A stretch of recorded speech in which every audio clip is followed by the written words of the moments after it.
What's up, and welcome back to the Barcode Collective podcast with Jack, aka Jack Savage, on Instagram.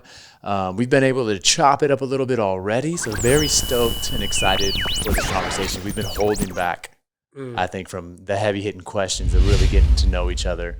So very excited that we actually hit record and we're here. Camera's rolling. You're in Spacebar. We're in Pasadena, California. Haven't really given you the formal tour yet, but I think you got a little bit of vibe about what we're all about.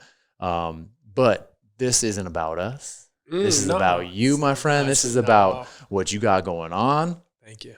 And just real quick, we'll circle back and we'll talk more about it. But Everyday Dose is a new product, new company that you're launching. Very excited to learn more about it. Not only just because the product is amazing. It's available. It is available, and you can tell people where people can find it. Yeah. So kind of available. It's only available in a few spots. Okay, I got my hands on it early though. And I had a couple tastes of it, and it was absolutely amazing. One of the things that I initially noticed was just how well it mixed in with the milk, and some of the other products that I've tried don't necessarily do that well. They clump up. But first things first, we'll get deep into Everyday Dose and kind of what it all is all about.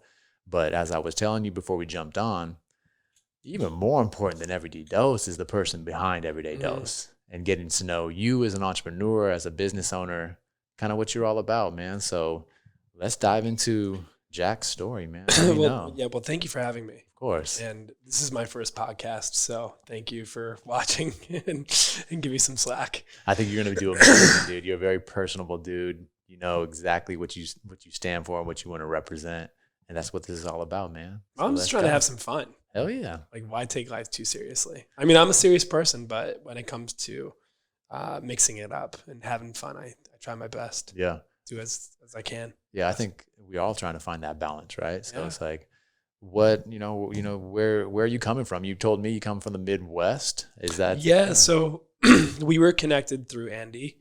Andy and I grew up in the South Side suburbs of Chicago. When I was 18, I was like, I want to get the fuck out of the South Side of Chicago. And so I moved to California and I went to Santa Barbara, and I went to Santa Barbara City College. And then I transferred to UCSB. I got in-state tuition, started working in software, and then I moved to New York. Okay. Yeah. Moved to New York for work, or were you just, I got to try and see what this East Coast is about? So I'd already been in California for about 6 years. I was 24, turning 25, and I had just broken up with my girlfriend. And I had no reason to stay in California, and I wanted something a little bit more exciting. And I was like, all right, I want to be in a big city. And then I moved to LA for a month, and I'm like, you know what? If I'm going to do a big city, I'm going to go do New York. Did New York, and it fucked me up. Like, it just slapped me in the face. Well, what aspects of New York was? Well, it's unfortunately, it's not what you know. It's that cliche saying, it's who you know. I didn't know anybody at all. So when I moved there, I was like, one, getting off of Adderall. I decided, a friend of mine, Kyle, was like, hey, dude, I love you so much, but you just get so irritable when you get off of Adderall. And like, you've talked about how your doctor said you've got hypertension, which is high blood pressure. And so I made it a commitment to go cold turkey and start a new life in New York.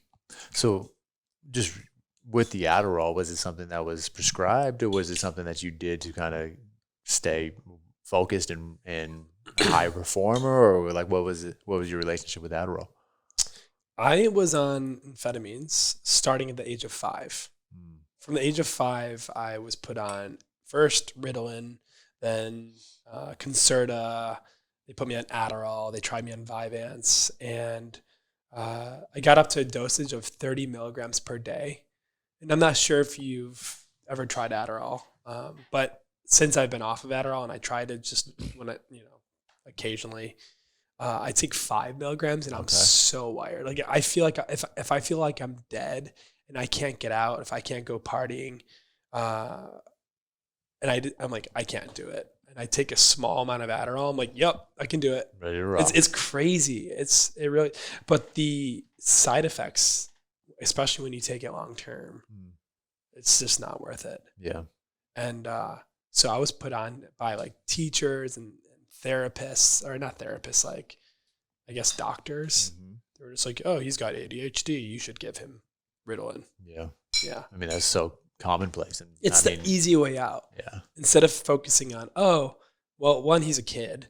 Two, maybe you're feeding him processed foods and sugar. Yeah, right? Yeah. I mean, it's crazy how we don't even bat an eye at those other things, you know, very similar in like the health and wellness space when like, you know, you want to lose weight or whatever it might be. The first thing is, oh, diet, or just like cut calorie restriction, restrictive diet. But like, no more no, fat. bro, like, are you sleeping? Like, you know, like, are you doing these basic things? And like, we're so quick to do that. And like something that can be so potentially harmful for this child's future is like, man, like that's, and you know, as we have this conversation, that shit's happening right now, still happening, you know, and there's no sign of it letting up. No, it's actually the growth rate in the amphetamine space is growing, and it should be going down. Yeah. Yeah. So that's a good point that you say that. It's actually increasing. So you go to New York, and the transition over to New York was very tied to you getting off Adderall when you got, okay, gotcha. So I fortunately had an aunt, an uncle who allowed me to stay in their home when I first moved to New York City. And she was uncle goes to work, she stays at home.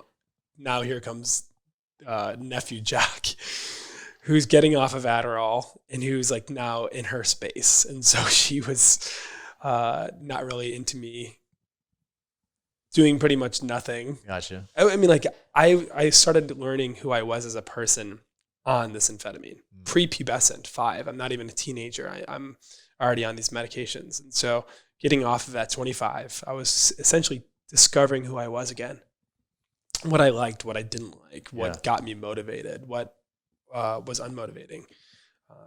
Quite frankly, everything was unmotivating. Nothing was motivating. What was it?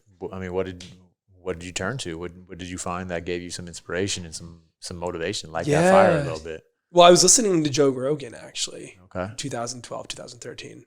Believe it or not. Yeah, no, that guy's been around forever, dude. So. And he actually invested in a company called Onnit, Alpha Brain, Aubrey Marcus. Yeah. So I mean, the reason why Onnit blew up was because of Joe Rogan, and so I started taking Alpha Brain. So you're getting familiar with the nootropics and kind of seeing what some of these things do for you. Yeah. I was like, okay, what I put in my body is going to affect me. And so I started experimenting with different diets.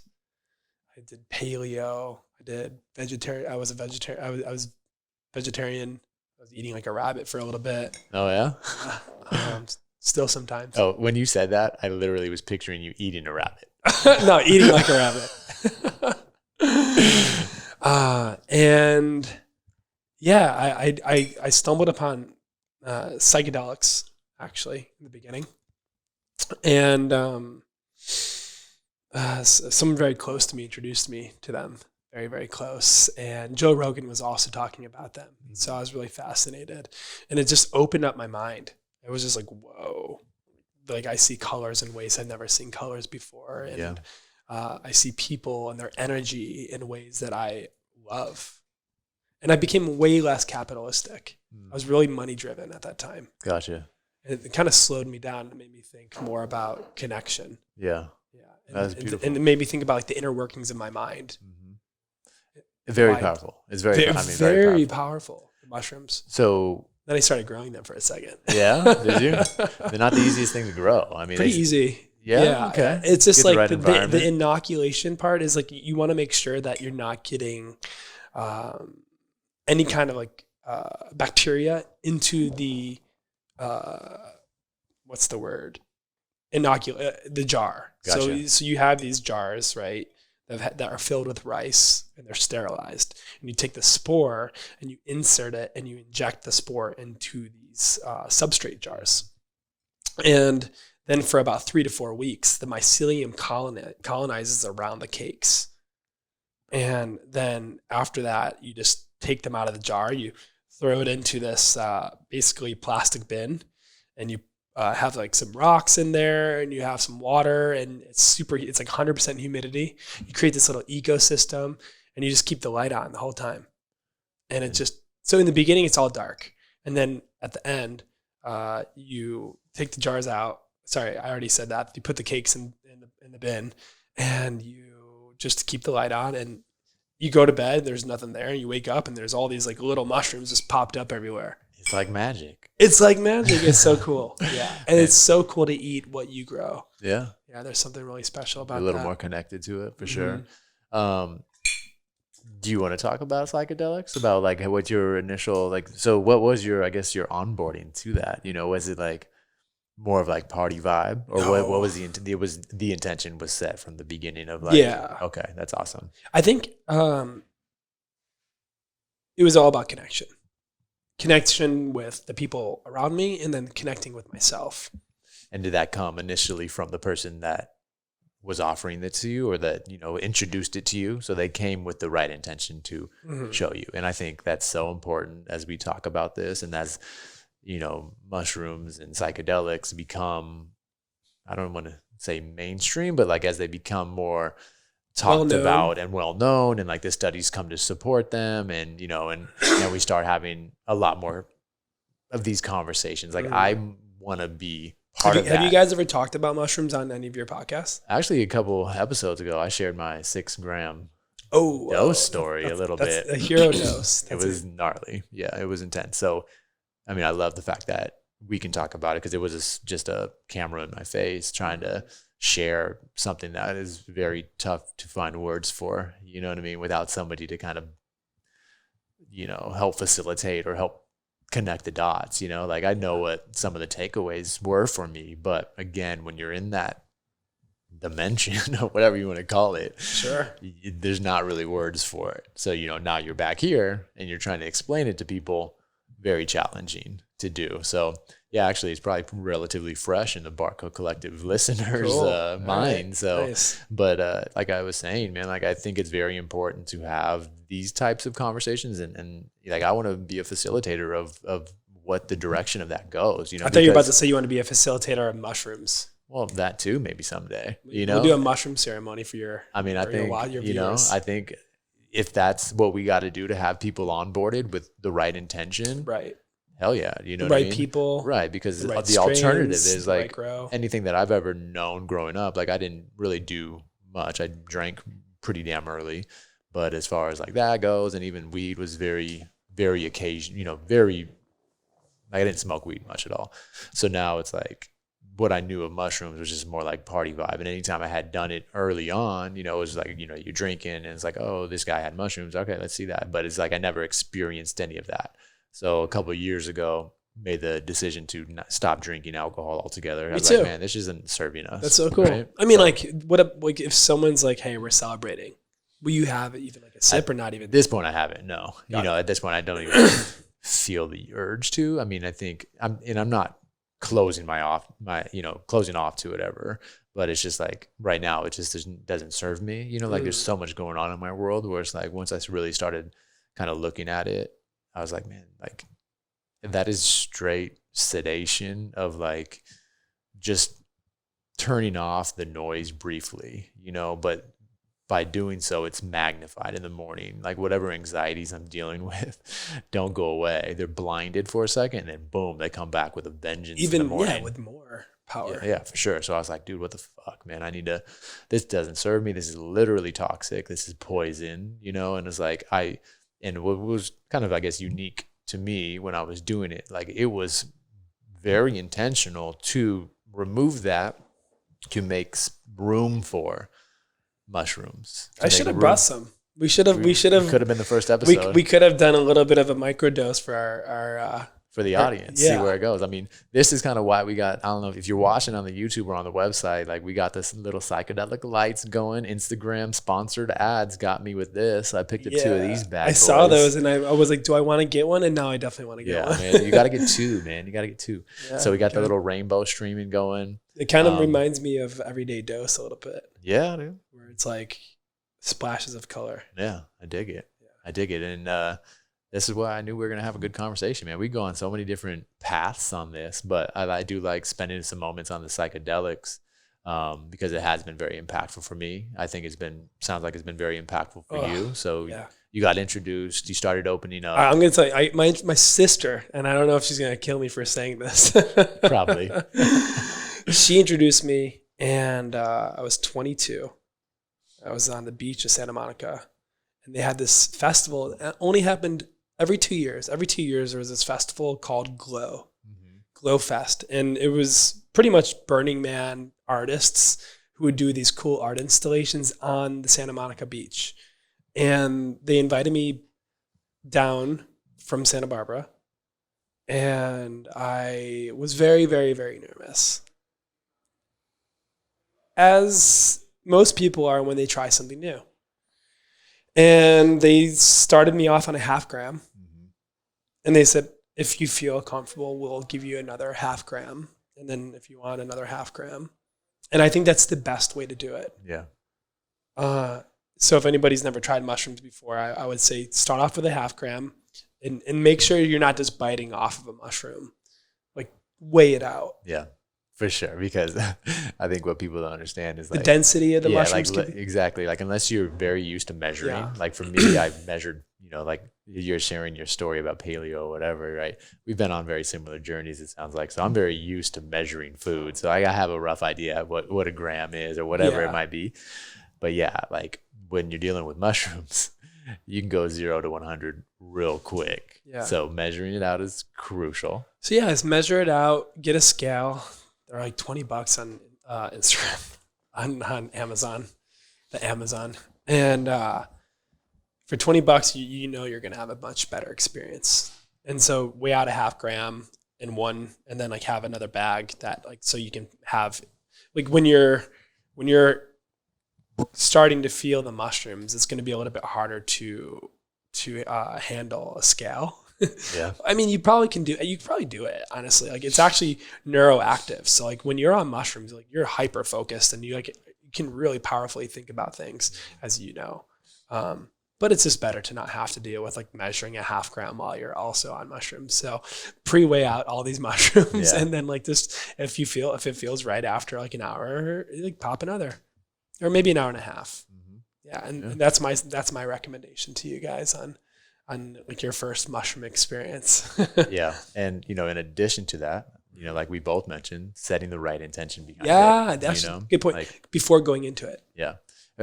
Speaking of which, man, like we set some serious intentions before getting onto the podcast. Yeah. So walk me through that, man. You walked us through breathwork. Tell me why that was so important to you. Go. Well, first of all, thank you for being open to doing breathwork with me. For me, I found myself in the past have this excuse where if I'm working all day, I'll be like, I don't have time to go to the gym. I don't have time to do breath work. I don't have time to meditate. So I thought it'd be really cool to incorporate into my work practice to whoever I'm having a meeting with to lead breath work and introduce them to this specific type of breath work. So not only can I give them new tools for their own tool belt, but also so that I can continue my practice and do it on a daily, maybe twice a day, sometimes 3 times a day. Yeah. If I'm lucky. And so this specific type of breath work was started. It was a download by this guy named Johann Erb. You can find him on Instagram. If you go to Jack Savage, my Instagram, you can see I'm following him. It's Johann Erb, maybe. Forgot. He's like this like really badass Estonian. He's like the Brad Pitt of Estonia. Okay. Like he's like this really good looking Estonian actor with this like deep voice, but he's also a wellness coach in LA. Oh, awesome. And spiritual coach and conscious communicator, just like a leader in his community. Cool. And so he taught me, it's called pyramid breath. And essentially the idea is you're breathing in the universe and you're exhaling and you're igniting the quantum fire. Okay. And what's really cool is that there's a sound release like halfway through, and you're yelling into it. We did the sound release just for you guys, and you yell into the pillow, and it really just lets out so much energy from your chest and your body that you're holding. Could be like days, weeks, months of just stress that you're just holding on to, and you just like, you forget that it's okay to just let it out. And you just come out of the practice like really relaxed and centered. And sometimes people cry. Sometimes people are shaking. Sometimes people come out, I could say angry, but I think it's more, I don't think people can really come out. Maybe. Well, I mean, I think what happens is people come out emotional, and some people that aren't quite, you can't control what that feels like, right? So it's like, yes, you can go into that breath work with an intention, but sometimes the emotions that get invoked are kind of out of your hands, similar to, I guess, the shrooms, right? So I do think breath work can invoke psychedelic experience as well. So I think that's kind of a little bit of a carryover there, in where it's like, you don't, like, especially like with the heroic dose, you don't get to choose what you're going to experience at that point, like it's coming at you, whatever, same probably similar there. Yeah. That's why some people maybe come out angry, but you come out emotional, and get the clam hands and stuff like that. Call it tetany. The little tetany, little clam hands where they get locked up. You can lock up. So it's weird. It is wild. But yeah, so thank you so much for doing the breath work with me. I mean, that's actually why we're coughing. Yeah, I know. We don't have COVID. We do not have heavy. We do heavy breathing. Yeah. And if we were to like yell from our stomachs, diaphragm, this is essentially because we're yelling from our yeah. So I mean, something unique that about that type of breathing. So it does evoke emotion. Like, you feel this unique connectedness there, right? And it's like some of the things that are happening physically within the body, like it's similar to hyperventilation ultimately. So we're releasing a lot more carbon dioxide. So within the body, just, I think a lot of, so we come from like the gym space and like trainers and coaches. So sometimes I like to talk about it in a way that resonates with that mind a bit.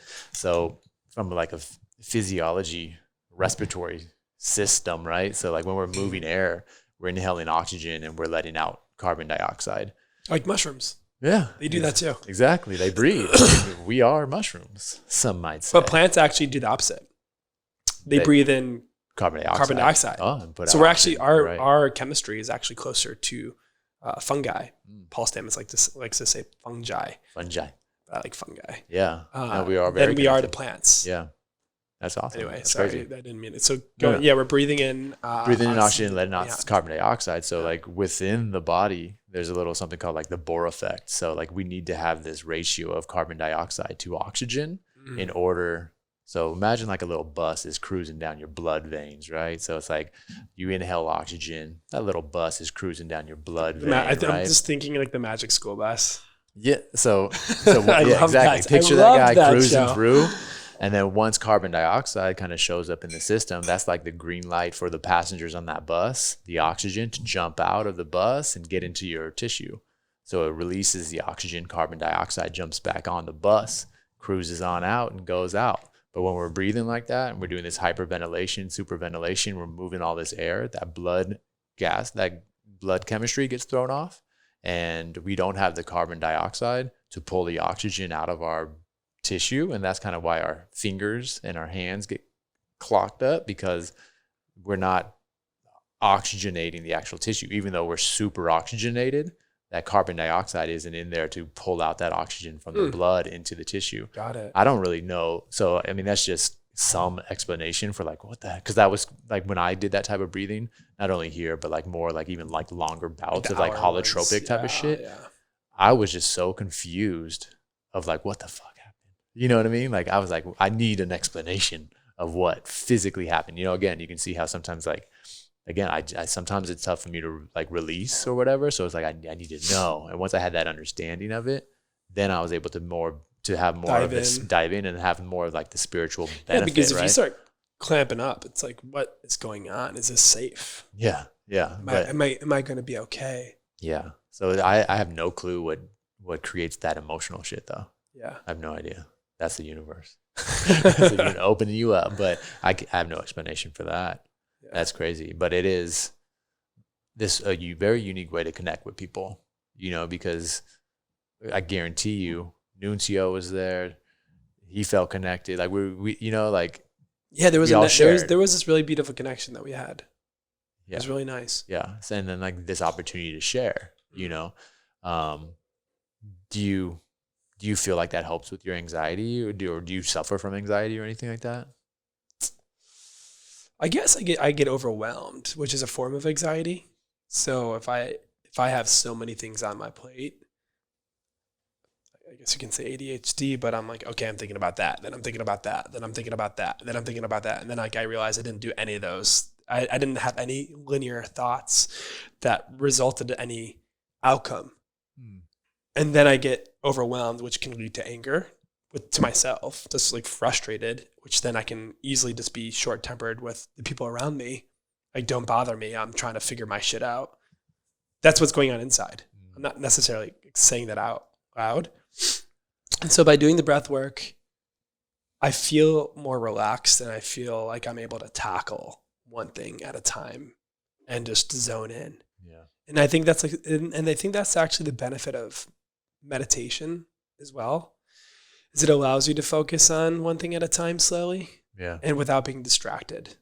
And yeah. I mean, I think I need to like probably step up my practice with it, you know, because with the breath work or with that particular type. So daily I do breath work, but it's a different style. Which one do you do? Like so like no, so there's a couple different like I guess like leaders modalities or whatever. So it's like one of them. So yeah, so it's like in the world of breathing, there's so like the Buteyko method is this whole idea about like slow breathing. So when we're talking about overall health and wellness, and can you show it to everybody?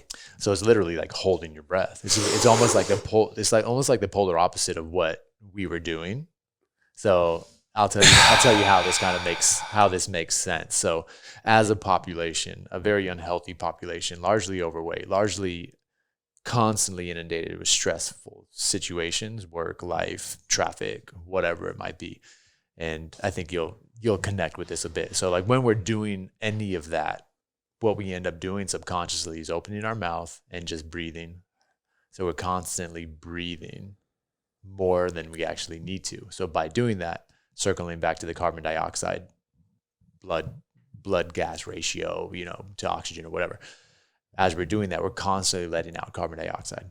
So we're throwing that off, and our tolerance to CO2 turns to shit, because it's CO2 within our system that triggers us to breathe. It's not a lack of oxygen, because our body is typically saturated with oxygen, you know, 98, 99% all the time.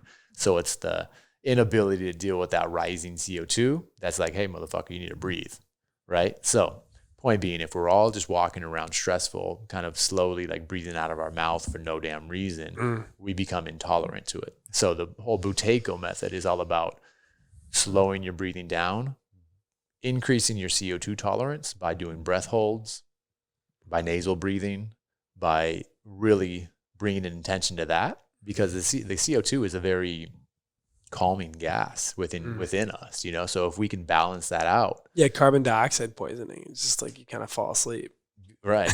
And die and not wake up. So I mean, you know, there's a lot of benefits of CO2 within our system. So it's just slowing the breathing down. So it's like when I do breath work, it's more of like very balanced breathing, so slow and in control, like a 5-second inhale through the nose, 5-second exhale out of the nose, working in some breath holds at the top and at the bottom, but with the sole intention of increasing CO2 tolerance.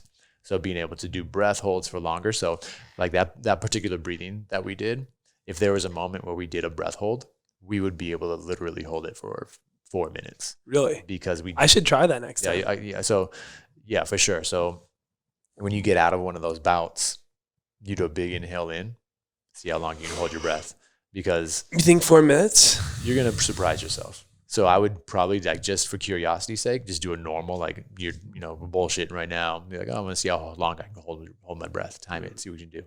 Do that breathing cycle, and then do a big inhale and hold your breath. So didn't David Blaine have a thing where he was talking about how he can teach anybody to hold their breath for like... Yeah, and that was because he's been doing this hypoxic type of training forever, because he's, you know, this cat's underneath water in chains, you know what I mean? So like free divers, they do this type of stuff. Definitely don't recommend to do this shit around water. We are not recommending you to hold your breath. Don't do it. But Your water. what you'll see, so when you do it and why you can hold your breath is because you've offloaded all of the CO2 from that heavy breathing. So when we're talking about, all right, CO2 is the trigger to breathe, you've dumped it all out. So now you're starting with like this super empty bucket, and now you're holding your breath. And as you hold your breath, CO2 is building, but you've dumped it all out to start with, so you can hold it for like 3 minutes. If that makes sense. It does. So try it. I guarantee like it's going to kind of blow your mind. It's pretty cool. So that is what kind of breathing is that? Buteyko method. Buteyko. Yeah. Okay, so what's another one? And then there's like the Wim Hof stuff, right. And then there's the holotropic. And Wim Hof is, or is it through your nose? I forgot. So his whole thing is just breathe, motherfucker. So like just breathe, because he just wants you to move air, you know. So you're really shifting things, right? And it's just like you're really moving in all this oxygen. Even after like 3 or 4 breaths, I'm like lit. Yeah, I mean, yeah, I said it, dude. It's true. And yeah, I said it. I mean, there's science that support that it literally is only 3 breaths that you need, man. It's only 3 breaths. We should edit that out. No, I love it. So those are a few different ones, and I do think it's important to kind of highlight some of that stuff, because a lot of the people that are looking towards breath work that's medicine. Yeah, it is. Yeah, breath is medicine. It is, and just like medicine, there's different dosages and there's different types of medicine, right? So it's like people who suffer from anxiety might want to kind of be careful on the type of breathing they're doing, because when you're doing like very, powerful moving the air, it can induce anxiety. You know, so maybe more of the slow breath work. Slow breath, yeah, and that's where we typically start people off. But like anything else, when you're in control of inducing the anxiety, it's different than when you're out of control and you're just dealing with it, right? So that's why that type of breathing is so powerful, right? Yeah, I wonder if you're less likely to get external anxiety attacks. I think so. If you work on internal. I think so, because I think anxiety is created by our lack of feeling like we control shit, right? So like when you tie that now to something that you control, you know what I mean? When you're inducing the anxiety, you're turning on the switch, because anxiety is whatever, you define it, whatever the fuck you want. It's either anxiety to, I think it's a lot of times thinking about the past or the future. You're not present. Right. And because you can't control the past or the future. Yeah. And that's where it comes from. It's either, you can easily reframe it as excitement. But point being is like when you do that type of breath work, you're in control of that shit. And I think letting people know that. So, okay, now you're rewiring this same feeling of anxiety with you being in control. I love that. And that's where, that's why I was kind of keeping an eye on Nuncio a little bit when we were doing it, because when you can do that, you take control back, man. And it's powerful shit. So, yeah. Again, thank you. You seem like you enjoyed it. I enjoyed it. We got to get you on a mic, bro, if you're going to be sitting in here. Yeah. Damn. So a little insight, man, about just kind of all you're about, man, the breath work. You've, exposed yourself to psychedelics and, had some great experience with that. Yeah. Also alcohol free. Yeah. A lot of parallel. Yeah. I mean, we can go deep on probably the different diets that we've tried, man. And I think keto, paleo, every single one, dude. Like I go deep hard on it. And now I'm in this like balanced place. Same. And it's like crazy how hard we are on ourselves, thinking that, again, this external shit was why we were ultimately unhappy with ourselves. And we needed to latch on to this paleo movement or this keto movement, thinking that was going to make us feel better. Nah. It's fine. No. Anywho, I digress. So with all of that, man, I think all of it definitely influenced kind of what you're doing today. It had to. Yeah. I think for me, with mushrooms and diet and physical activity, it was really about optimizing my mind and my body. So apparently, people with ADHD, when they actually study their bodies on a cellular level, they have more inflammation. So if you're more genetically inclined to be inflamed, for me, my thought was, okay, well, I want to eat things that are less inflammatory. So that's really where I started getting into, okay, let's cut my body out of all sugars. And I know that fruit sugar is good for you, and carbohydrates are good for you. And I'm not saying that they're not good for you, but I did a full-on cold turkey, no fruits, no sugar from any form. And obviously carbohydrates convert to sugars and energy, but I really tried to limit the amount of carbohydrates that I also put in my body. So it was pretty much a high fat, high protein diet, essentially what we call the keto diet. Mm-hmm. Then I decided I'm not going to follow the net 50 carbs, and I'm just going to eat as much as I want, but I'm still going to just avoid the sugars. So I might not necessarily be in ketosis all the time, but I'm still very much like not touching sugar. And I did that for about a year. And then what I found was when I got back onto sugar in my body, like sugar as in like fruit sugars, I still don't touch any processed kind of sugar. My body digests it so much more, so much better. And I can actually handle it. My mind can handle it better. My body can handle it better. The fruit sugars. Fruit sugars. Yeah, and then even like if I'm like going out and I, splurge and have dessert at a dinner, I typically always try to pass on dessert. Mm-hmm.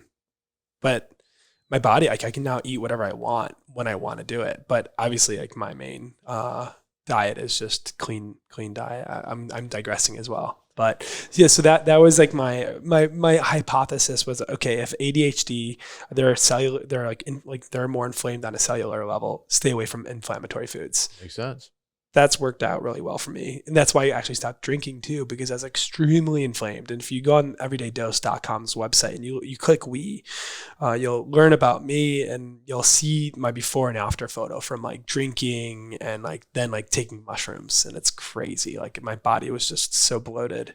So do you tie, so as you made those transitions food wise, like you sought out like eating mushrooms just on a regular basis in your diet. Mm-hmm. So we're not talking about psychedelics. We're just talking about actual powerful medicinal mushrooms like lion's mane and chaga. Okay. There's also like reishi, turkey tail you were talking about. Yeah. But I find it hard to fit everything in your diet every day. So again, me trying to always optimize my life, I'm like, okay, what are the things that I can do every day that are going to be most beneficial? And I found that chaga is really good for your immune system. There's a lot of research on it, on how pharmaceutical companies are taking chaga and they're trying to extract and synthesize it so that they can use that to help cure different types of cancer and influenza. Or you can just take the extract. Yeah. Because they can proprietarize that, but they can't proprietarize chaga. Right. So chaga every day. Yeah. And that might be why we're sitting here right now, knock on wood, without COVID. Yeah. We're heavy on the chaga, personally. Cool. So. I love that. That's really cool. And so there's that's a mushroom that I take every day. And I think that's actually just been good for inflammation as well. And then there's lion's mane, which is another mushroom that I take every day. And these are both mushrooms that are in everyday dose.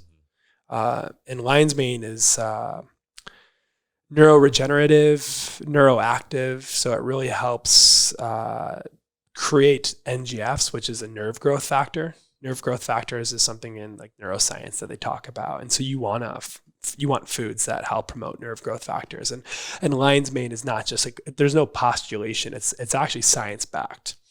Lion's mane does increase nerve growth factors. Yeah. You want to help your mind, take lion's mane. But if you're going to take lion's mane, you need to make sure you're taking the right amount. So all these like studies are studying a certain dosage of lion's mane and chaga. Do you know what those? A lot of those you need to have at least 1 gram of mushrooms a day for it to be effective. Okay. So if you're taking like a 4-sigmatic coffee that has 500 milligrams of mushrooms, you're not getting the dose. Yeah, I mean, I want to say even like the elixirs only have 300 milligrams. Yeah, my dose in everyday dose is 1.5 grams. And that's something that's really great insight for me because I'm a very curious person, right? So when I'm getting any of these supplements, I'm like, man, what the fuck is in here? Like, how many actual?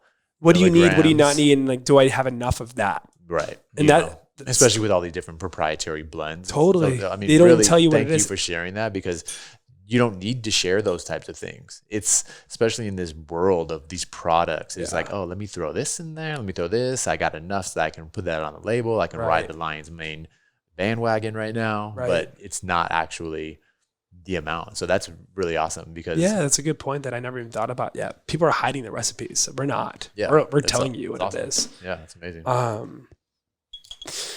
Where was I? Talking about Lion's Mane and Lion's Mane and chaga. Yeah. Good how stuff. I like to talk about Lion's Mane for people is like, as you said, it increases neural growth factor in the brain. It's like how I imagine this kind of working out within the brain is like, it helps because it's great for clarity, it's great for focus, and it's great for kind of thinking outside of the box a little bit. So in my mind, it's like whatever's happening in the brain is happening by the nerves and like sending energy all over the place, right? But like you get caught in your way of thinking, you start thinking about the same thing over and over. But if you can increase neural growth factor in your brain, you're opening up new neural pathways now to think differently, to be able to look at the same problem that you were dealing with yesterday with a new vantage point. Kind of similar. I don't know about psilocybin, but dude, I was just listening to the Terence McKenna's theory on the stoned ape theory. Okay, you heard about that? A little bit. I'm gonna butcher it really hard, so I recommend. That's you what guys. made them kind of like invent tools ultimately, because they were on shrooms. A lot of shrooms, things, right? Yeah. Essentially they're thinking that apes, when they were searching for food, because we are flexible with like what we can eat and what we can't eat, or apes are, they're like flipping cow shit over to find beetles underneath to eat it. So like they're already like looking in these directions, and they see psilocybin growing from the shit or the mushrooms, and so they take it, and it just like opens up their eyes, and they're just seeing the world in a way that they've never been able to see it before.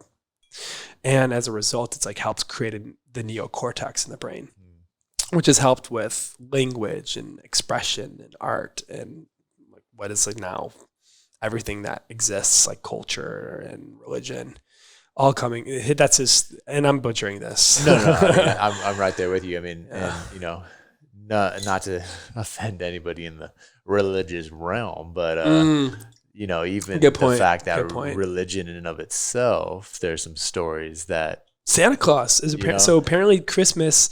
If you Google Christmas and mushroom, like psilocybin mushrooms, apparently Christmas came from like a part of Russia, and the whole Santa being red and white, it is actually the red and white mushroom, the one that you see in Mario. I forgot what it's called, and the shaman.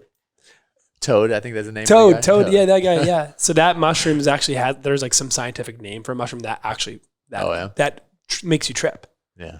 And so apparently people would take this mushroom, and the shaman would come down from the ceiling, the chimney, and would deliver presents, which was information. Oh, okay. And the people would leave the food to the shaman to say thank you.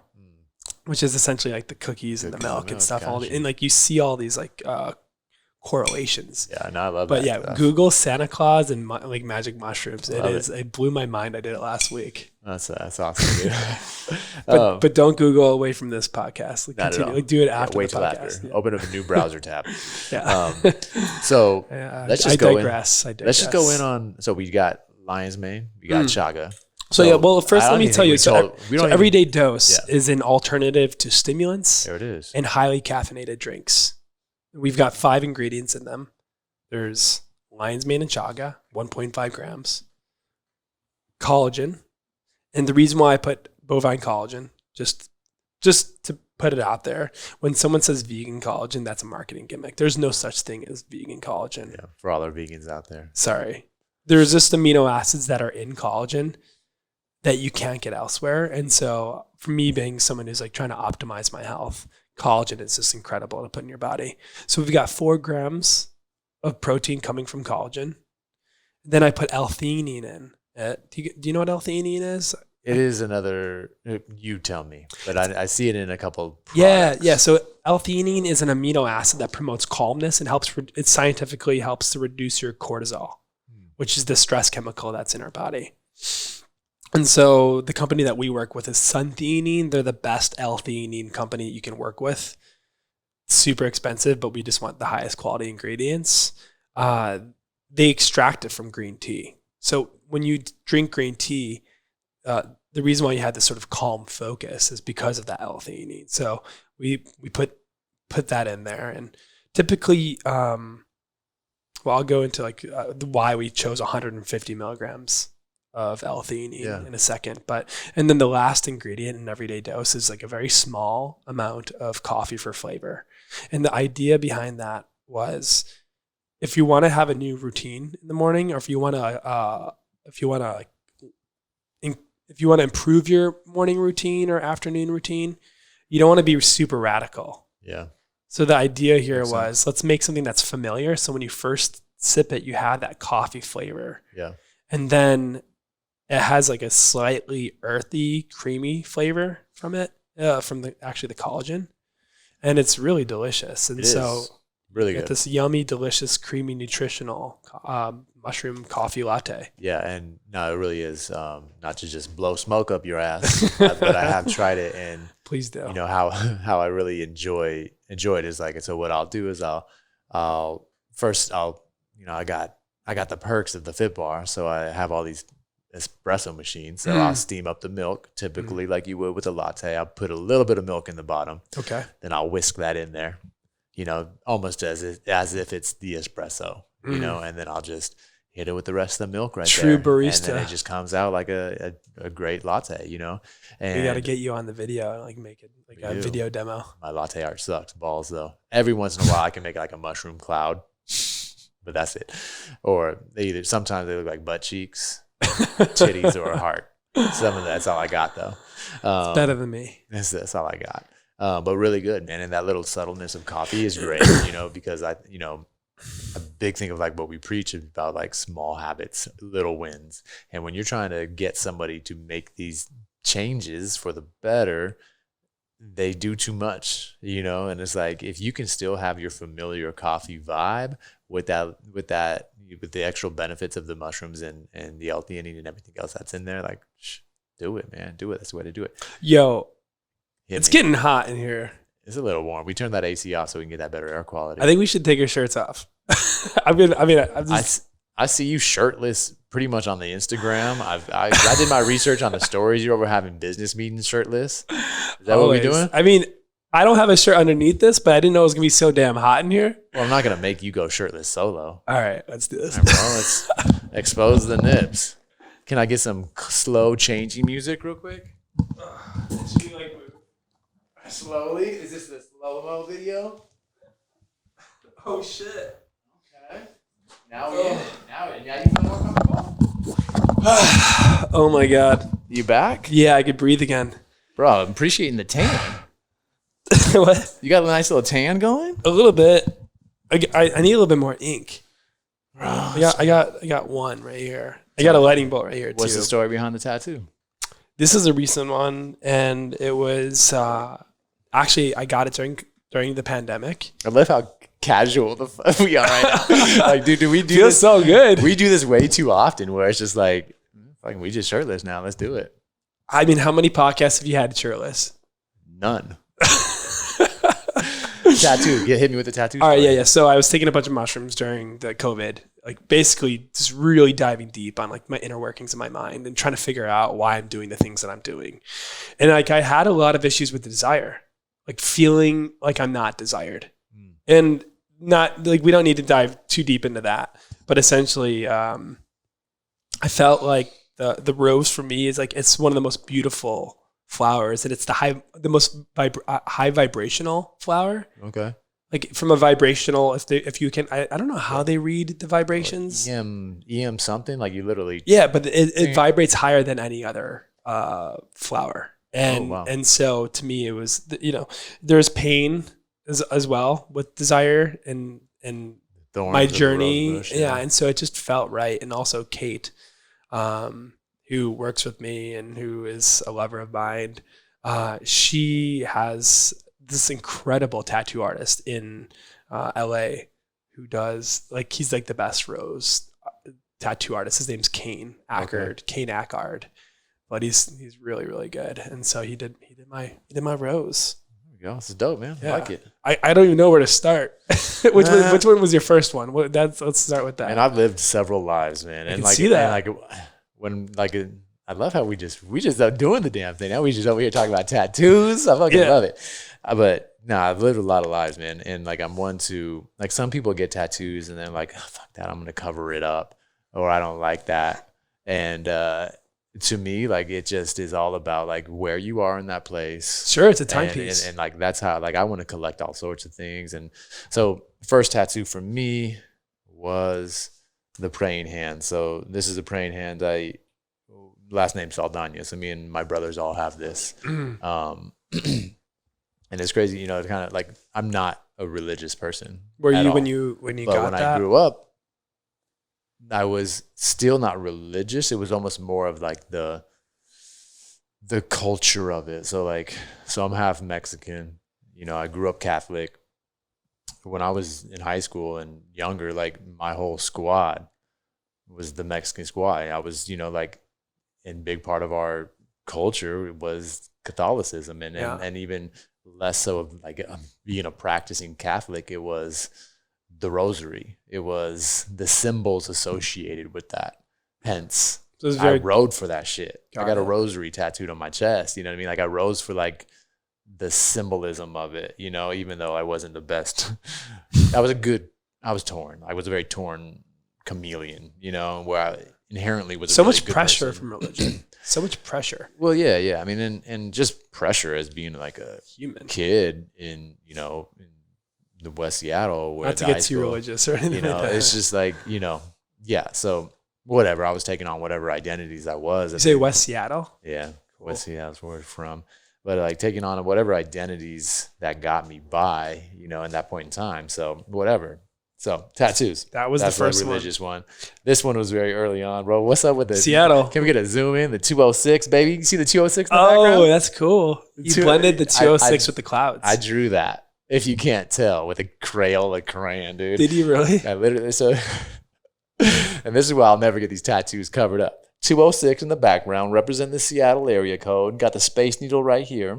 A couple buildings, and then there was even the viaduct, which is no longer there anymore. A little bridge that goes across Seattle. So that was the second one. This was that's cool that there's something on that, like that skyline that doesn't exist anymore. Yeah, you're right. I mean, unfortunately, the way that this tattoo So was do you want to put the bridge on there? That bridge is actually coming down. The West Seattle. Are you familiar with Seattle? No. So there was actually a bridge that connected downtown Seattle to West Seattle. So West Seattle kind of was like this little island, small town thing. There's this big West Seattle bridge that took you right into the city, 5-minute drive. Apparently that shit is about to fall down. So they closed off all the traffic, and I think they're redoing it. But yeah, so I need to redo the bridge though, because it's like barely not even there anymore. But this was a hood tap from my neighbor. Came over one day. The only cure for fear is faith. I should probably reflect on that. Faith in yourself. I think so. I love it. I think so. I mean, I think this is really good. I don't think you need to fix anything. Stacked, you know, a few of them, man. You made a really cool point. Is like it's like a collection of memories, and before I was really hesitant. Just up to a few months ago, I was very hesitant about tattoos until Kate was like, "You should." She didn't say you should. She said, "I look at it like this is where I was at that moment in time." So if I don't like it tomorrow, if I don't like it from a week or a month from now, that's okay, because this is where I was then. It's a reminder of where I was. And I was like, that's cool. I really like that. I can get down with that. Yeah. I mean, it speaks to kind of where you are in your world, right? And it's like we wouldn't have that conversation. Yeah. And for the people that never want to get a tattoo, you know, because it's permanent, that just says something about kind of where you are. Maybe, or maybe they haven't been enlightened. Well, that's kind of just where you are. It's just this the idea of that any of this shit's permanent. So like none of this shit's, you know, you say this tattoo's permanent. Yeah. This body isn't permanent. So it's just like, you know, you mark it up because you know you got this motherfucker for a little bit. So yeah, okay. If you know that you don't want, like, you got this meat suit for a little bit and you want it clean the whole time. You want the meat suit clean. You have any marks on your meat suit? Oh, there you go. Mark of that meat, Nice. baby. Nice. Yeah. So, Let's do it. Let's get a tattoo artist here for your next podcast. bro, live. We can go for 6 hours right now. We can probably Call someone up. We can Postmates one. bring us a tattoo, and it's like I've always kind of Uber for tattoos. So yeah, man, it's just been these collections, man. It's been a while. I'm actually due for one. Cool. You know, I really feel like I want to get one. It's like the one that I've been kind of leaning towards is a throat tat. You know, like going all in right here, and that's a commitment, obviously. You know, like you're making a statement, and part of it is, you know, again, because I do think a lot about shit, right? And it's like I know what I would get. Do you think though, because you're thinking a lot about how people are perceiving you, that might get in the way of getting past that and like focusing on more of like yourself? Because if you put a tattoo there, you'll have to go through a chapter in your life where you have to either get over people looking at that or thinking about you in a certain way. Yeah. You don't do it, because then I'm not saying you shouldn't, first of all. Like if you feel like that's your fullest expression, by all means, I'm all about expressing yourself. But if you do it, then now you have to go through that chapter of living that. And are we trying to get away from that? Or are we trying to get closer? So that's something that I find myself doing is like,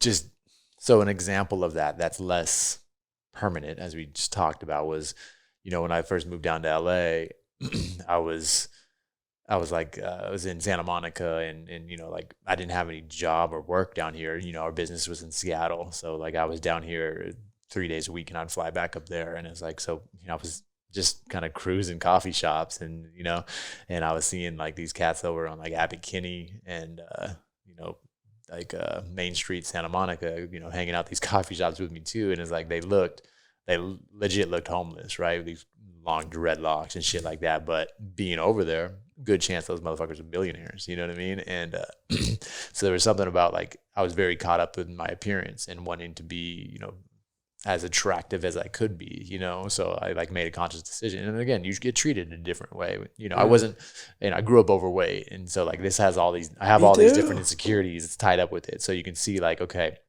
I lose that weight, I am a pretty attractive person, and it's like you get treated differently, you know. Like it's like fuck. I at that moment in time, I wanted to kind of shed that. I wanted to see like how I was treated if I looked a little less approachable. So like I grew out my hair, I had dreadlocks and shit like that. So that's something also. It's like I want to be able to see people's true colors right from the jump sometimes, and it's like it's like you're testing them. Yeah, and also testing myself to be okay with not giving a fuck about what they think about me. I guess, kind of. I think you should take 6 grams of mushrooms and think about that one. yeah, I should reflect on that. But that's good. Because just by thinking about you putting a tattoo on your throat to see, like if you're not gonna, it's like you're really putting a lot of attention on it. Yeah. Isn't that kind of funny? Yeah, I know that's nuts, man. Shit. Damn, I forgot what I was gonna say because I was like I was so into your story. If you were gonna get another tattoo, what would it be? So I was in a cabin when COVID hit. I was in LA, and my buddy Zach and Kate actually were like, "Yo, come back to New York. We got cabins upstate." And so we went to Woodstock, and we just had the most beautiful cabin. Very lucky, very grateful that we had this cabin. And I just was a reminder of like, I love nature and nature loves me. It sounds so good. We are nature, my friend. And so I think it would be like the cabin, like a sketch of the cabin on my arm or like maybe on my chest or something like that. Just like a reminder of that time. Yeah. Yeah. I mean, a lot of, I think what my tattoos ultimately, like what I'm leaning towards now is like a lot of my internal dialogue, getting it out there. And, you know, some people write shit on a mirror to be like, remember kind of the things that they're working on. I want to like tattoo it. So it's like one thing would be, you know, this, the good wolf and the bad wolf. I don't know if you've heard that. What's it called? It's like kind of like what is it? Yeah. So it's just like basically this story of like, there's this kid and his granddad, right? And, you know, the granddad's telling him that, you know, each one of us has a good wolf and a bad wolf inside us that are constantly at war, constantly fighting. So the kid asks, which one wins? And then the granddad says, the one you feed. And that's something that just like really resonates with me, you know, with where my head's at, you know, am I going down a dark path? Am I going down, you know, a more positive one? Which stories are we telling ourselves? And that's a daily challenge and daily struggle, you know, and just kind of that reminder that I do have some agency in that. I do have the power to feed the good wolf, you know, and just know that that's you know, having that visual reminder, I think would help with that. Does it need to be in my throat? Maybe not. But that's actually interesting how this tattoo that you were thinking about just potentially taught you a lesson and made you, or had you reflect on this tattoo. Yeah. Which is this the good wolf or the bad wolf? Right. For sure. That's cool. I saw another tattoo the other day. It said, always hungry, never starving. We're talking about food and eating. And I really like that. That is awesome. I really like that a lot. I was like, yeah, I am always hungry, but I'm never going to be starved because I'm not going to allow myself to be. Let's talk about that for a little bit, man. Like, how do you deal with the ambition of being an entrepreneur and like launching this business, but at the same time, knowing that none of this fucking matters? Yeah. So, how I started. So when I moved to New York, I didn't have a job, and it slapped me in the face and ripped me a new one. So I moved to East Harlem. I found this dude who let me rent his storage unit of his apartment complex. It was like there was a futon and there was bikes and there was a bathtub and there was microwaves. It was basically a storage unit for his apartment complex. And he let me rent it for $200 a month, and the first month free. And then the last month I just didn't pay him. And you stayed there for 2 months? 4 months. That'd be funny. Just didn't pay. And because it was like some weird apartment complex, the toilets that were shared amongst all the apartments on each floor. So I would just go upstairs and use the bathroom and the shower. But it was just like a weird setup. Yeah. And I was trying to get off of Adderall still. And I was catering like weddings and events, and there was actually, you ever heard of the Met Gala? Yeah. Yeah, I didn't know what that was, and I ended up being like a server for it. Okay. It was pretty cool. Nice. I was like, it's like serving Lena Dunham and Katy Perry, like champagne. And I was like, yeah. That was the hardest time in my life because I didn't know what I wanted anymore, and I had I was actually working for a cloud computing company in California before I left to New York called RightScale. And so I had a resume, but I just didn't know who to give it to. And I met this guy after 8 months. Well, to rewind, my aunt was like, all right, you need to get out of that apartment. I don't want you here anymore. to go back to the beginning. I was like, all right, so I need to find a spot. And so I went to East Harlem, got this spot, and then got into some trouble, you know, just trying to figure out my stuff. And then I finally landed a job after 8 months. And man, there's this part of the story that I like, this determining whether or not I share or not. Because you should definitely share it. That was the indicator.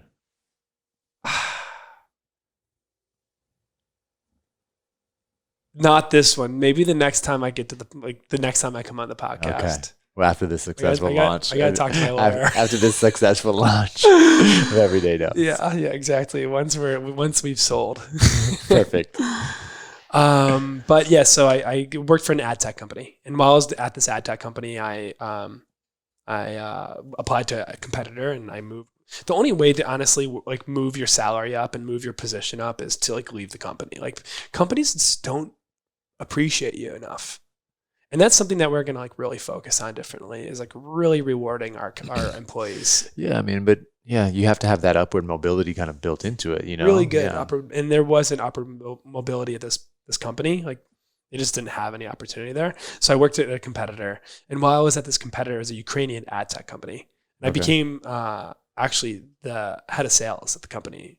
I was like, hey, listen, like you say that you're headquartered in New York City, but you guys are in Odessa, and I know you are. So how about I actually represent you guys in New York? And if you guys have meetings in New York, I'll take them. I'll bring on my clients and like, we'll just grow the company. And we grew it out to like 4 people. It's pretty cool. And while I was doing it, I opened up an Airbnb and I was like, oh shit, this is making real money. So then I opened up another one. And then I partnered with another dude. So are you renting it and then re-renting? Okay. Yeah. And then he actually made a deal with landlords. See, I'll rent the whole building. And then he would put a person in the apartment and say, hey, you get to live for free. Like almost like a live-in landlord. And like the live-in landlord gets to live for free, or the live-in manager. And so we would say, hey, you can live in this room for free. You just have to make sure that the cleaner comes to clean the place and make sure that the turnover is done properly. Yeah. And you can live in for free. So he scaled that for us for like in total. At one point, he, in all my portfolios that I was invested in, 30. And so I quit my ad tech job. Awesome, dude. I didn't manage these. He was the really smart dude. Yeah. With all this. That's awesome. Yeah. So you got this taste of success. Oh yeah. So I got this taste. I had this extra cash. And so I've always invested in the stock market, even in high school. It was like a way to connect with my grandpa. Like he was into the stock market. So like I asked my grandpa, like, what do you think that I should do? And I remember like investing in Google at $200 and getting out at like 500 and being like, yeah, hell yeah. Nice. If I had only held it. But long story short was, so I did like the stock market, but I always found it more interesting to invest in small businesses and be a part of it and see it grow. And venture capital was like really interesting to me, like angel investing. And I always wanted to be like considered myself like that. And so my sister actually was starting a company called Helper. It's an on-demand childcare app. It's like Uber for babysitting. Okay. And so when I joined, so I actually invested a nice amount of capital into Helper. And I said, hey, listen, I can also work for equity and be your head of sales. And so while I was there, the company grew to 1,000 sitters across New York, Chicago, LA, Seattle, San Francisco. And essentially we didn't do direct to consumer anymore. We said, hey, we're going to only do B2B. So if you're at Snapchat, every single parent at Snapchat can use our app for if their babysitter is not available. So within 3 hours in Chicago, New York, or LA, like we can get you a sitter. So you don't have to like call out of work. Yeah. Or if you're working from home, you can still work, but you can also manage the kids. And so we do it with Snapchat, Hulu, Vice, Bird, those scooters.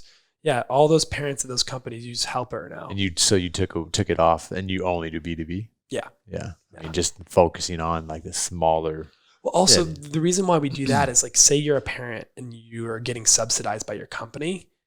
Yeah. And then I have one of my really good sitters come to your house. Are you going to be like, hey, let's not work off the app. Let's work off the app because like I'll just pay you directly.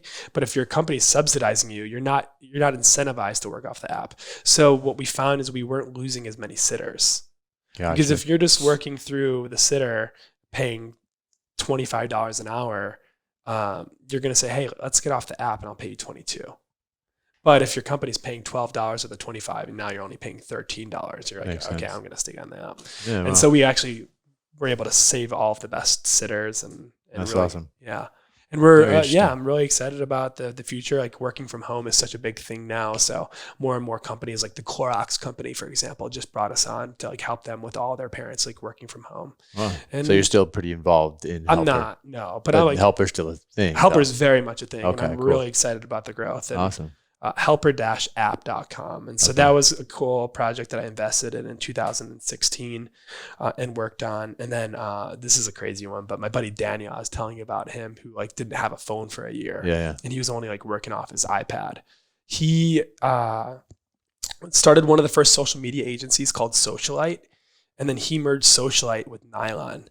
And so Nylon and Socialite were working in together. But while he was doing that, he had this vision to start a members club for sexually adventurous New Yorkers. Okay. Called the New Society for Wellness, NSFW. Wow. But you would think NSFW is not safe for work. So it was like a really cool play on words. And he's like, obviously, he was the senior vice president of digital at Nylon before he left. He like started Socialite. Well, because he was associated with like a sex club, essentially, they're like, hey, we don't feel comfortable with you being at Nylon, which is crazy because it's like a millennial Gen Z thing, which is like, I think he was still so ahead of the time. So they said goodbye. And so I believed in Daniel, and I was his first investor. And then I am now an owner of a sex club. In New York. New York City. Forbes, Playboy, Time Out, the New York Times have all written about the New Society for Wellness. Dude, that's awesome. That's wild. And the idea, I love the story. Thank you. Yeah, it's cool. And it's cool to be a part of something because the idea is we're trying to reduce shame around sex. Like, you shouldn't feel uncomfortable. You shouldn't feel ashamed about your body. That's why we got 4 nipples just staring down the cameras right now. That's right. Dude, I mean, that's just the power of a story, right? And the power of like where we are on this journey. Like, at any given moment when you're sleeping in a friggin' storage unit in East Harlem, did you have any idea where and what you're going to be doing? Or? I remember one night I was like, fuck, like yelling into a pillow like we were yelling in that sound release because I was like, how the fuck did I get from like a condo with my girlfriend in Santa Barbara on the beach to a storage unit of an apartment complex in East Harlem? And I was like, is this my future? No. It can't be. And I was just lucky. Honestly, a lot of this is luck. Yeah. I mean, there's some, you can work hard. Yeah, I think, there's a podcast I listen to, like that's their, question that they ask at the end, like were you born or were you made? Both. Like, I think it's both. Yeah, for sure. I really don't like it when people are like, I did it myself. Yeah, like, no, there's so many people that helped you along the way. Yeah, like you need to stick to your plan. Yeah, definitely. But yeah, I mean, there's a book that I was recently reading. I can't remember what it was, but it was going into all sorts of like statistics around like these things, like as far as like pro athletes are even concerned, like this idea that we think that they got there because they're so much better than the rest of us. Yes, talent plays a role, but there's one point where they're referencing, say, NHL, hockey players or whatever, and if you start looking at the data of their birth dates, they're all that's born, a Malcolm Gladwell thing. Yeah, they're all born in January, February, March. Is that they're the oldest of their class? Yeah, so then you take it back to when they're literally 6-year-olds playing, rec league hockey. And now it's time to play for a select team. So you got select tryouts. These little 6-year-olds doing, trying out for this team. Which ones are getting selected? The ones that have about 6 months of age in that squad because they're just a little bit bigger, a little bit more mature. And of course, they're showing up on the ice a little bit more talented or better. But no, they're just more mature. So those are the ones that get selected. At that point, and now it's just this ripple effect. Now you're selected and now you're training a lot more. You're playing a lot more games. You have access to more coaches. And now you're just there was this little separation of talent. Now just becomes more and more because you have access to resources that aren't available for the rec league kids. There's only so many amount of ice rinks out there, and it's just like now that's wild because now you literally look at these NHL pro athletes and they all are born in January, February, March. You're like, holy shit, that's crazy. But yeah, there's always some nudge, some help, some assistance for these major players in the world, Bill Gates and his story about, just so happening going to Lakeside High School in Seattle that had one of the only computers, the only high school with a computer back there that he had access to, let alone unlimited access to because of this particular like computer thing that he was in, whatever. Granted, there's talent there, but what are the chances of that? Like you lucked out, bro, because there's a lot of other people with major talent that didn't have that opportunity. And a mom who really cared about his development and she was like a successful businesswoman and very supportive of him. Yeah. So there's so many like family, like how much your family is caring for you. Yeah. I had this weird download 2 days ago where I realized people that are really good at receiving help and receiving and taking, which is, I don't think there's wrong with taking. Like if you're always taking, like, all right, that's not cool. Like I love giving, but I love receiving.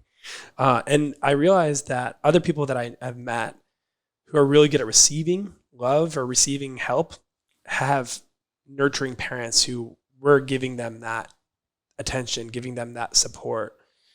Otherwise, if they didn't have that at a young age, which that's not their fault, they're grown up with like, why are you doing this? Like, there's something like you're up to something, or I don't feel comfortable. There's ego involved, and that's not their fault. That was just they were born in that situation. Yeah. Again, it's just luck.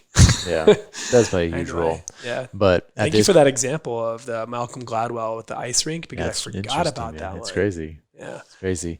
So yeah, luck is established, but there's a lot of talent here. And I think a lot of the things that you brought to Everyday Dose is going to show up not only in the product. I can't believe it's like been an hour and a half. It's nuts, right? I took a glance over there. But let's bring Joe Rogan, like 3-hour podcast. We could be here. Honestly, Joe Rogan, like people listen for 3 hours. I don't know if I have that wealth of knowledge to keep people. I think we definitely have an interesting conversation going where if the right ears are hearing it, like they're going to be locked in, cool. For sure. So, but I do want to like circle things back to Everyday Dose. Yeah, I'll show it to you. I mean, literally, there's so many more questions that I have that we could go on forever, but we're not going to. We're going to try to bring it back. Right. Which camera should I point it to? Get that extreme close-up right there. Okay. Boom. So this is Everyday Dose. This is the right here. This is Everyday Dose. And so essentially there's 2 steps to our program. Okay. You receive the starter kit when you order it. This is like the deluxe starter kit. So for those that are listening on the audio, whether it's Spotify or Apple or whatever, we got a box. Yeah, a box that's like shiny. Well, it's a white matte black. Sorry. It's a white matte box with an Everyday Dose logo that's gold. You open it up and it looks like a starry night. Boom. And it talks about the Mushroom Latte and how we're combining mushrooms, collagen, and nootropics to activate your dose. And dose standing for dopamine, oxytocin, serotonin. If you know anything about me, that's an acronym, right? Yeah. I love acronyms. Acronyms? All Can I tell you about our acronym real quick? Sure. The Barcode Collective. Oh, I see the dots. Okay. So the code represents the courage to optimize and develop your essence. So ultimately, we're thinking about 4 different pillars, and we're thinking about having the courage to ultimately lean into the future self, right? To first off admit what you're trying to become, and then ultimately becoming that takes a bunch of courage, man. So courage to optimize, develop your essence, but Dose, go. No, I think it's cool that we both, another cool parallel is that we have an acronym. So Everyday Dose, dopamine, oxytocin, serotonin, endorphins. Awesome. The idea is we like Everyday Dose will activate your dose. So with that, just real quick, as being an acronym guy, did you come up with that prior to Dose? I'll be honest, I didn't come up with that, and it was actually before we came up with the name. My friend Katie Capps came up with it. Okay, so she saw those words and we're like, pulled them out, or she saw Dose and then she came up with the acronym? She came up with the acronym. Yeah. It's awesome. Yeah. And so when you open it up, you get this UV, ultraviolet, airtight, smell-proof glass jar.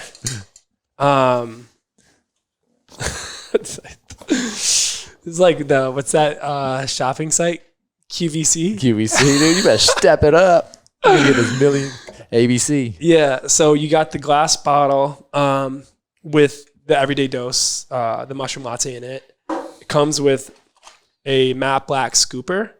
And then the idea behind the matte black scooper was we want to reduce waste. And so like instead of like all these brands that have like a plastic scooper that comes with it, we just give you the matte black spoon. You get it, and that's it. Now it lives in your home. And then is it like a proportioned out like tablespoon or 2 tablespoons? It's a tablespoon. Okay. Yeah, and that you do 1 scoop of this, and you put it into your Everyday Dose cup mug. Yeah. And it's one of those like bottle, like one of those cups that keeps it hot, but it doesn't burn your hands, so you can walk around with it. And we got a little mushroom logo on it. So obviously, like design was at the forefront, of all this. Like this is all very well designed. Thank you. Was it also tied to kind of the ritualistic intention setting of like the morning routine, or it's definitely to elevate your morning routine and like step it up and make it healthier. Yeah. But for design, excuse me. But for design, I think it's just like we love good design. I love good design. I shop for cool things, and the idea of Everyday Dose is for people who want to stay young, healthy, and unfortunately, like it sounds lame but cool. Like I like wearing things that I feel confident in. I want to have products in my house that represent Or not me. wearing things. Or not wearing things, yeah. And being confident in not wearing things. Yeah. And so we designed this. The idea is you want products. The internal model we created was design lives in your home, products live in your cupboard. And so if you design this like a product, you're going to not want to have it out. But if you have it designed where it's kind of cool and it looks like an art piece, then you're going to want to put it out. It's more of like a conversational piece. And then people like talking about their things. And then every month after, so this is step one. And then every month after, you, in a compostable mailer,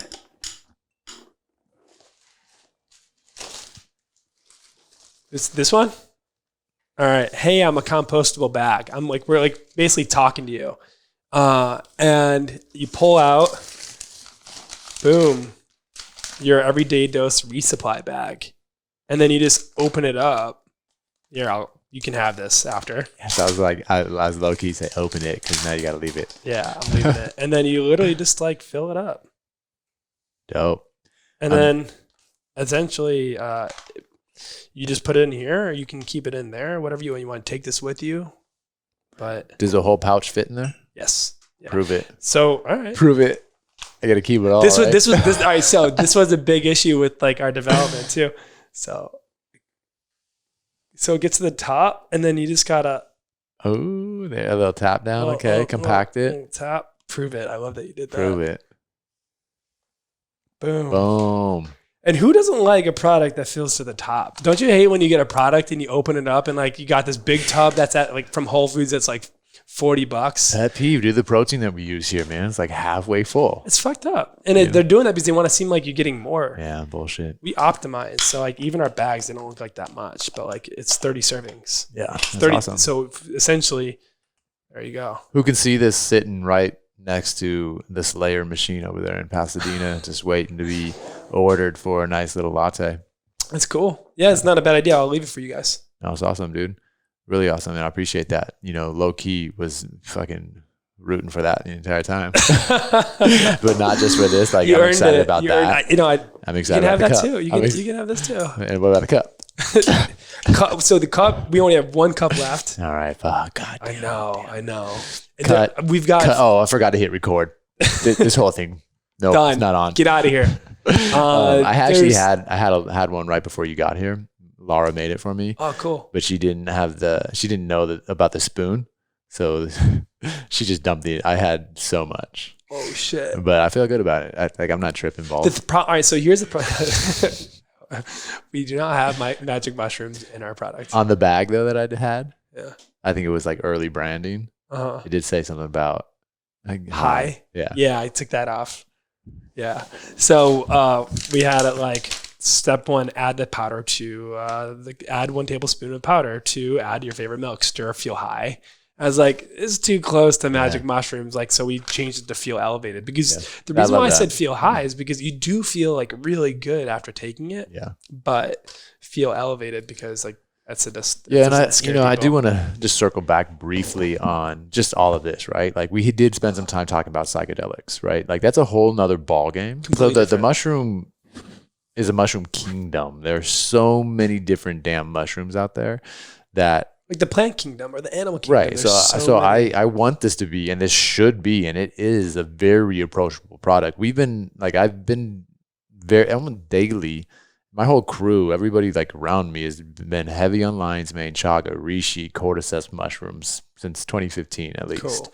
And so many of our Fit Bar customers are too, right? Because it's like, where else are you going to really get like an actual mushroom latte or an adaptogenetic latte or whatever it might be from a store that they can trust, that they like are sourcing the good stuff, right? And it's like our whole approach is like, you're doing these things to improve your health, right? Like that's why. So caffeine, we're a coffee shop.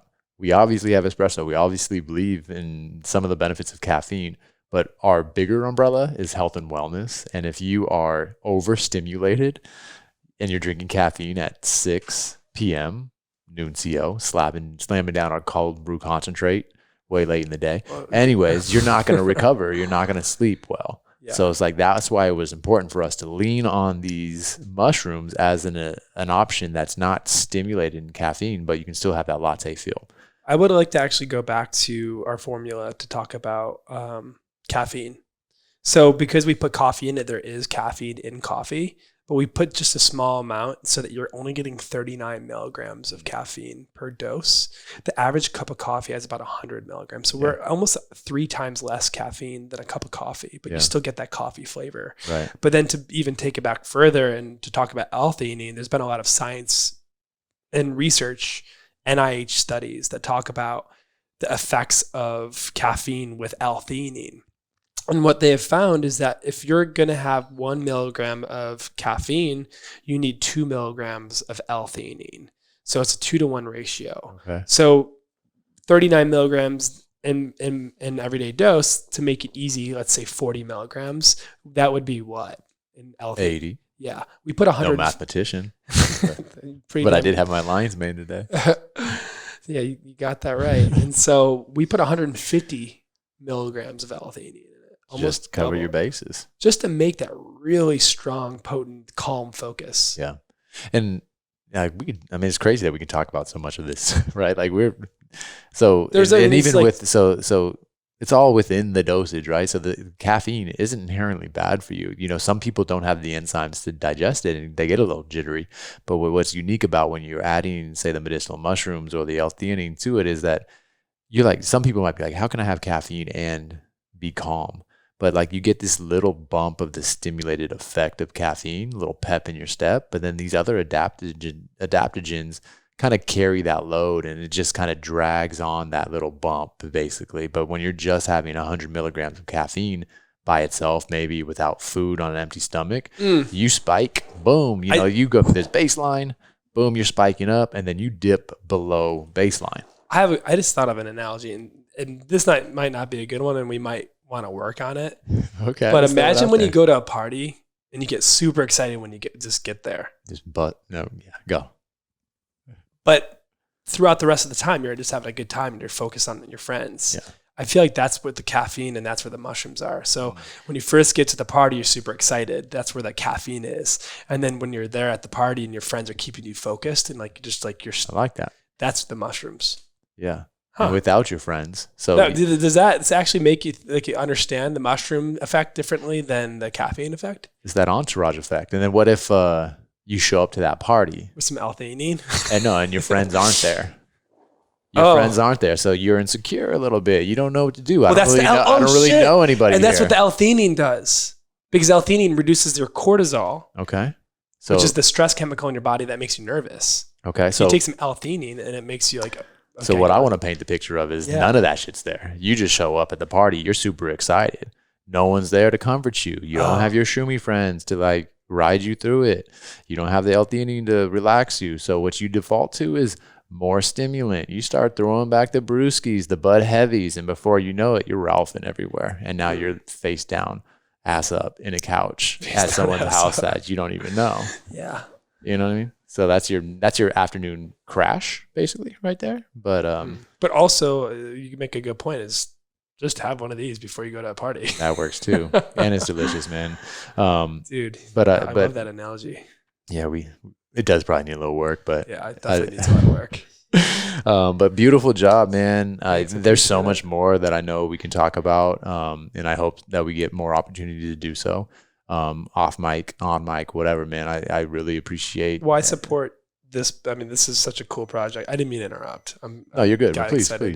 I just really think what you're doing is really cool. Thank you, man. You got this cool podcast set up for all these cool people coming through with an awesome team, and I'm really excited about trying all the infrared and the cryo. And sorry, did you say cryo as well? Cold immersion. So we did the OG. OG cryo, so that's what the studies support.